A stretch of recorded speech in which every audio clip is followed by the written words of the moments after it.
मित्रांनो, जय महाराष्ट्र. महाराष्ट्राच्या राजकारणात आता या घडीची मोठी बातमी आता समोर येत आहे.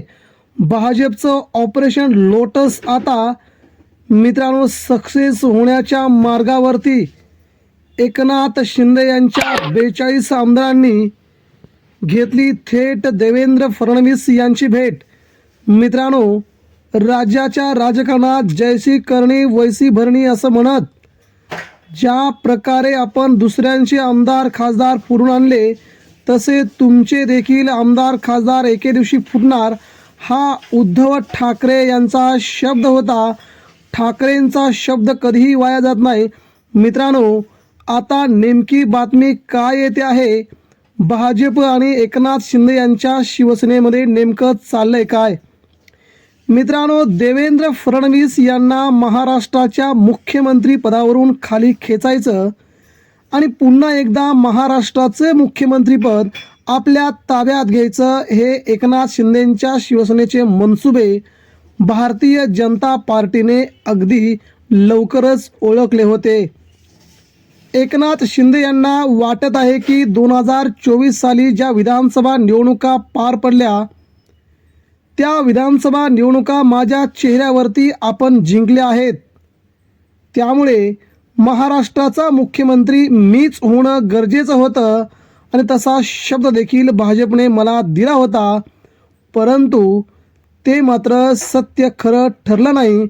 यामुळे एकनाथ शिंदे आणि भारतीय जनता पार्टी यांच्यामध्ये वितुष्ट निर्माण झालंय. एकनाथ शिंदे यांच्या दिल्ली वाऱ्या अमित शहांना एका महिन्यातून 5 ते 6 वेळा भेटणं, महाराष्ट्राच्या राजकारणावरती चर्चा करणं आणि इकडे देवेंद्र फडणवीस यांच्या विरोधात आपली पूर्ण राजकीय नीती वापरणं एकनाथ शिंदे यांच्या शिवसेनेने सुरू केलं आहे. वरवर जरी हे दोन नेते अगदी जवळ दिसत असले तरी यांच्यामध्ये खूप मोठी स्पर्धा आहे. ती स्पर्धा महाराष्ट्राच्या मुख्यमंत्रीपदासाठी आहे आणि अमित शहा यांच्यासोबत जर आपलं सौख्य जमलं तर मात्र महाराष्ट्राचा मुख्यमंत्री आपण अजून 6 महिन्यांनी होऊ शकतो, असं एकनाथ शिंदे यांच्या शिवसेनेला वाटू लागलंय. आणि तशा प्रकारची प्रक्रिया देखील सुरू झालेलं दिसत होतं आणि भारतीय जनता पार्टीने अशा प्रकारचा डाव ओळखला. महाराष्ट्रामध्ये मित्रांनो, एकनाथ शिंदे यांची शिवसेना सत्तेवरती येणार का, हा मोठा प्रश्न असतानाच भारतीय जनता पार्टीकडून मात्र एकनाथ शिंदे यांच्या शिवसेनेला सुरुंग लावण्याचं काम चालू झालंय. उद्धव बाळासाहेब ठाकरे यांनी काल नागपूर दौऱ्यावरती म्हणजे विदर्भाच्या दौऱ्यावरती असताना विमानामधून प्रवास केला. त्यावेळी महाराष्ट्राचे मुख्यमंत्री देवेंद्र फडणवीस आणि उद्धव ठाकरे एकाच विमानातून प्रवास करत निघाले होते. यावेळेस उद्धव ठाकरेंना पत्रकारांनी प्रश्न विचारला की तुमची आणि देवेंद्रजींची भेट झाली, भेटीमध्ये नेमकं काय झालं? त्यावेळेस उद्धव ठाकरेंची एकमेव प्रतिक्रिया होती, उच्चस्तरीय बैठक झाली.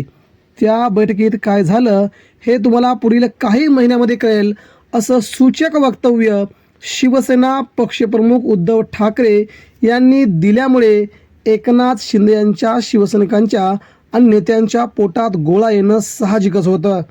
लागलीच एकनाथ शिंदेंनी उद्धव ठाकरेंवरती जहरी टीका केली.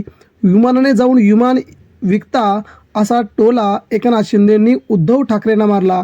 मात्र नेमकं सत्य काय होतं तर भारतीय जनता पार्टी एकनाथ शिंदेंना सांगत आहे.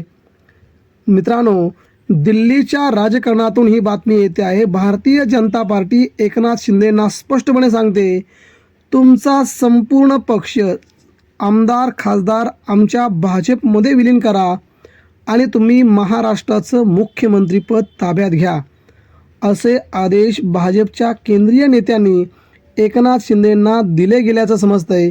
यामुळे एकनाथ शिंदे आता मुख्यमंत्रीपदासाठी आपली संपूर्ण शिवसेना असलेली पक्ष हा भाजपमध्ये विलीन करण्याच्या मार्गावरती देखील आहेत, अशी बातमी मिळते आहे. आणि आगामी काळात एकनाथ शिंदेंना त्यांचे संपूर्ण आमदार त्यांचा संपूर्ण पक्ष भाजपमध्ये विलीन केल्याशिवाय गत्यंतर नाही, ही देखील तेवढीच महत्त्वाची बाब आहे. दुसरीकडे देवेंद्र फडणवीस हे केंद्रीय राजकारणामध्ये सध्या केंद्राचे गृहमंत्री किंवा देशाच्या पंतप्रधान पदाचा चेहरा म्हणून त्यांना पुढे केलं जाऊ शकतं आणि महाराष्ट्रात एकनाथ शिंदेंना मुख्यमंत्री केलं जाऊ शकतं का, हा पर्याय असतानाच देवेंद्र फडणवीस यांनी गेल्या काही दिवसांपासून उद्धव ठाकरेंना सॉफ्ट कॉर्नर दिल्याची बातमी समजते आहे.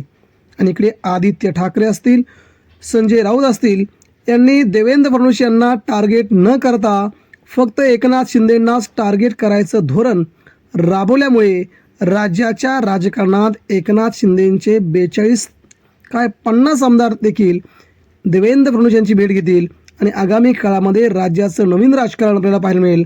एकनाथ शिंदेंचे सगळेचे सगळे आमदार भाजपमध्ये विलीन झाले तर नवल वाटाय नको, आगामी काळामध्ये हे शक्य आहे अशी शक्यता निर्माण झाली.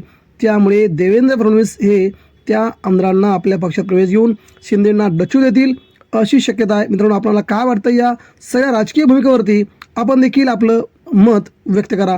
महाराष्ट्राच्या राजकारणात पुन्हा एकदा राजकीय भूकंप होणार का? प्रतिक्रिया द्या.